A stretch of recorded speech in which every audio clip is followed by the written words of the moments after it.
लगता है भैया पैसे लेना भूल गए। अच्छा है मेरे 30 रुपए बच गए। अरे मैडम मेरे पैसे।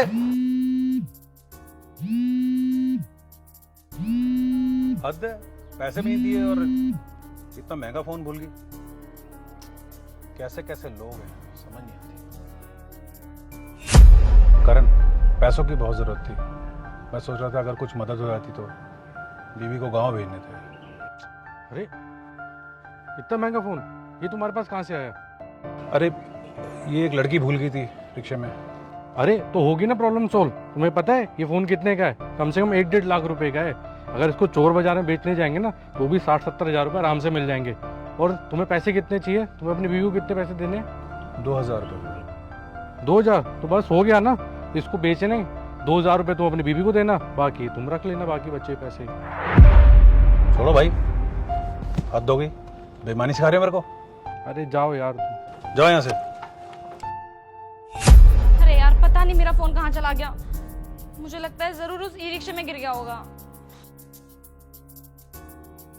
हाँ जी भाई साहब, अरे कब से इंतजार कर रहा हूँ। और किराया कहाँ है इस घर का? क्या चल रहा है ये सब? देखिए भाई साहब, मैं बहुत परेशान चल रहा हूँ। मुझे अब 2-3 दिन का वक्त दीजिए। मैं आपका सारा किराया चुकता कर दूँगा, बस मुझे थोड़ी सी और मोहलत दीजिए। अच्छा और टाइम चाहिए? भूल के भी ना अब टाइम मत मांग लेना मेरे से। अरे 3-4 महीने हो गए, और कितना टाइम दूँ तुम्हें मैं? अगर ऐसे ही सबको टाइम देता रहा तो मेरा तो दिवालिया निकल जाएगा।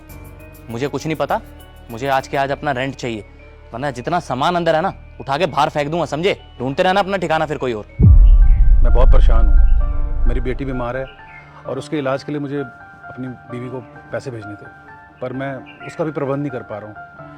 मुझे बस आप थोड़ी सी मोहलत दीजिए, मैं आपका सारा किराया चुका दूँगा। मैं आपके आगे हाथ जोड़ता हूँ। बस यही बहानेबाजी, यही सुनते रहो। एक सेकंड, ये इतना महंगा फोन तुम्हारे पास क्या कर रहा है भाई? अरे ये भाई साहब, एक लड़की ना मेरे रिक्शे में भूल गई थी अपना फ़ोन बेचारी। अरे तो ठीक है ना, इसमें दिक्कत क्या है? अरे भगवान जो करता है ना बहुत सही करता है। अब तुम्हारे पास इतना महंगा फोन है, तुम एक काम करो, ये फोन मुझे दे दो और तुम्हारा रेंट मैं माफ कर दूंगा, ठीक है ना? अरे नहीं भाई साहब, कैसी बातें कर रहे हैं आप मेरे मकान वाली का। इसका मतलब ये नहीं कि मैं आपकी सारी बातें मान लूंगा। और रही बात इस फ़ोन की, तो जिस लड़की का फ़ोन है मैं उसको कहीं से भी ढूंढ के वापस करूँगा। देखिए भाई साहब, मैं गरीब हूँ लेकिन बेईमान नहीं। और रही बात आपके किराए की, तो मैं कहीं से भी बंदोबस्त करके शाम तक आपका किराया वापस करूँगा। चलता हूँ। भैया सुनिए, वो आदमी कौन था? कौन वो आदमी? अरे वो रिक्शा चलाता है, मेरा किराएदार है। पिछले 3-4 महीने से किराया नहीं दिया। एक सेकंड, वैसे आप ये सब क्यों पूछ रही हैं? वो तो मैं बस ऐसे ही पूछ रही थी। मैंने देखा अभी आपको, आप उससे गुस्से में बात कर रहे थे, बस इसीलिए पूछने आ गई।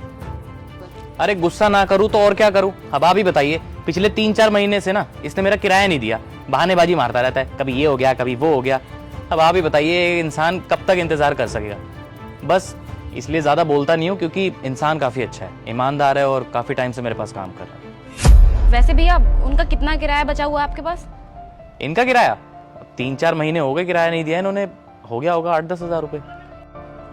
ठीक है भैया, थैंक यू। ठीक है भैया सुनिए, भैया सुनिए। अरे मैडम आप क्या, मैडम आप इतना महंगा फ़ोन मेरे रिक्शा में भूल गई और मेरा किराया भी देना आपको याद नहीं रहा बिल्कुल भी। थैंक यू भैया, वो मेरा ध्यान कहीं और था ना, बस इसीलिए फ़ोन भूल गई। और रही बात आपके पैसों की, वो मैंने जानबूझ के नहीं दिए थे। क्या मैडम, जानबूझ के नहीं दिया? वो दरअसल भैया मुझे लगा कि 30 रुपए की तो बात है, अगर मैं आपको पैसे नहीं दूंगी तो आपका कुछ जाएगा नहीं और मेरे 30 रुपए बच जाएंगे। लेकिन मुझे मेरी गलती का एहसास बाद में हुआ कि मैंने जो भी किया था आपके साथ वो बहुत गलत था। मुझे लगा कि मैं आपको 30 रुपए नहीं दूंगी तो मुझे खुशी होगी, लेकिन बाद में मुझे मेरी गलती का रियलाइज़ हुआ कि मैंने जो कुछ भी किया आपके साथ वो बहुत ज़्यादा गलत था। प्लीज़ मुझे माफ़ कर दीजिए, मैं प्रॉमिस करती हूँ आज के बाद ऐसी गलती कभी दोबारा नहीं होगी मुझसे। और करना भी नहीं मैडम, खासकर उन लोगों के साथ जो सारा दिन मेहनत करके कुछ चंद पैसे कमाते हैं। और मैडम 30 रुपये में ना मैं 2 वक्त का खाना खा लेता हूँ। बाकी अच्छी बात है कि आपको अपनी गलती का एहसास हो गया। बस ये याद रखना कि कभी किसी और के साथ ऐसा मत करना। ठीक है भैया, मैं आपको आपके पैसे दे देती हूँ। ये लीजिए। इतने सारे पैसे? रुकिए, मैं आपको वापस देता हूँ। अरे नहीं नहीं भैया, इन्हें रखिए आप अपने पास। आपने इतने घंटों तक मेरे फ़ोन की देखभाल की है, तो ये आपकी ईमानदारी का इनाम है। अच्छा भैया सुनिए, मैं ना यहीं पास में रहती हूँ और मुझे डेली आना जाना होता है, तो आप मुझे अपना नंबर दे दीजिए, मैं आपको कॉल करके बुला लिया करूँगी। हाँ लिखो।